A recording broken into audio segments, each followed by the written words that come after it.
Bonjour à tous, aujourd'hui on se retrouve à Dommartin dans le Doubs, à quelques kilomètres seulement de Pontarlier pour des rencontres autour de la musique. Premier arrêt chez Romain, et si je vous dis clarinette, saxophone, euphonium, ils ont tous un point commun, ce sont des instruments à vent et dans son atelier, Romain les répare.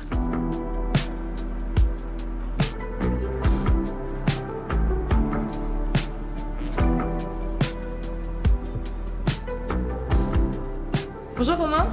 Bonjour Marion. Merci de nous recevoir, vous êtes en plein travail, qu'est-ce que vous êtes en train de faire? Alors là je fais la révision d'une clarinette, donc en gros là je suis dans le cours du démontage de l'instrument. Et comment est-ce que vous avez appris à du coup réparer tous ces instruments?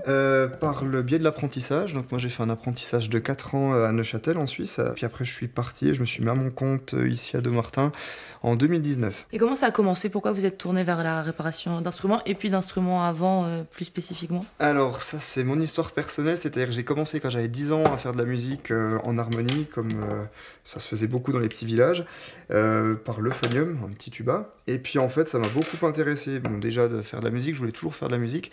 Et ensuite j'ai découvert ce métier quand je suis allé acheter mon instrument, justement à Neuchâtel en l'occurrence. Et là j'ai découvert le métier, je ne savais pas que ça existait et je me suis rapproché de mon ancien vendeur qui est devenu donc mon maître d'apprentissage.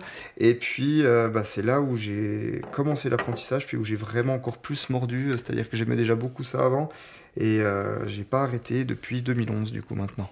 Et il n'y a pas trop de pression quand on vous confie un instrument parce que pour certains, ça peut être vraiment quelque chose de hyper précieux. Oui, alors il y a toujours la pression de se dire est-ce que je vais y arriver? Ça, en principe, avec les années, on y arrive. Effectivement, on a toujours quelque chose de précieux pour la personne, c'est juste. Et du coup, quand on l'a dans les mains, on a toujours la responsabilité de se dire je dois le satisfaire à 100%, il doit retrouver les meilleures sensations possibles avec son instrument, même si ça fait des années qu'il les a perdues. Il y a aussi quelque chose de grisant, c'est-à-dire que c'est toujours bien, quand on est sur des instruments comme ça, c'est toujours des beaux travaux à faire.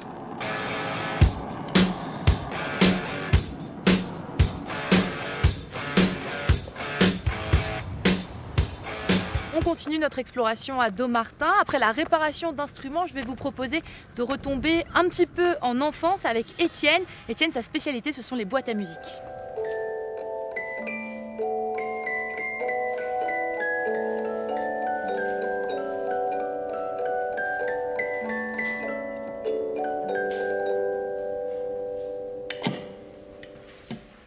Bonjour Étienne. Bonjour madame. Merci de nous recevoir ici. Alors, moi je suis venue parce qu'on m'a dit que vous étiez ébéniste, mais que votre spécialité c'était les boîtes à musique. Ça s'en est? Voilà, tout à fait. Donc ce sont des boîtes à musique, donc vous avez différents modèles avec différents mouvements et différentes mélodies. Et là vous avez une boîte à musique qu'on m'a confiée pour restaurer. Comment est-ce que vous avez commencé à travailler justement sur des boîtes à musique? Parce qu'après vous savez faire aussi des meubles, des choses peut-être plus traditionnelles, mais spécifiquement sur ça. Donc mon métier, ma formation de départ c'est ébéniste et marketeur, mais aujourd'hui je suis plus tablettier. Donc le tablettier c'est quelqu'un qui réalise de menus objets finement décorés. Donc c'est pour ça je fais beaucoup de coffrets. Après, comment je suis venu aux boîtes à musique, c'est parce que lorsque j'ai travaillé dans différents ateliers avant de m'installer, j'ai travaillé dans un atelier où on faisait des boîtes à musique. Et j'ai pris goût, je me suis un peu passionné pour cet univers, qui est un petit peu l'univers de l'enfance, de la poésie, et un peu de romantisme aussi. Donc j'ai trouvé qu'il y avait quelque chose, une alchimie qui me plaisait bien.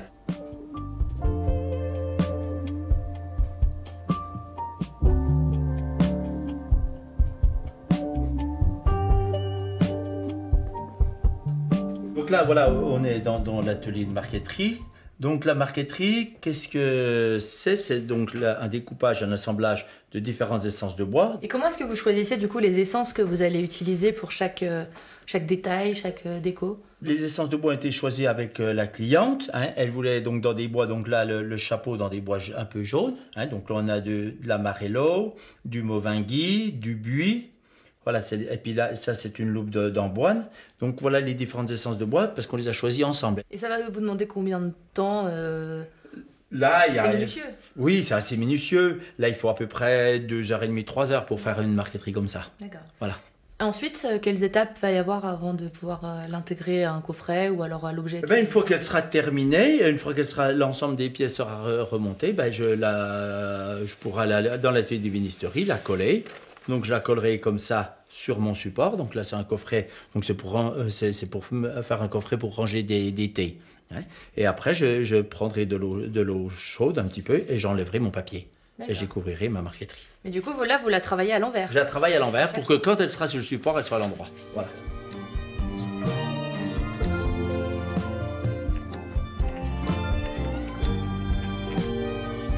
Ainsi s'achève votre rendez-vous chez vous à Dommartin. Je vous dis à bientôt, mais avant de vous quitter, je vous propose un dernier petit air, ça ne fait jamais de mal. Et celui-ci, je suis sûre que tout le monde le connaît.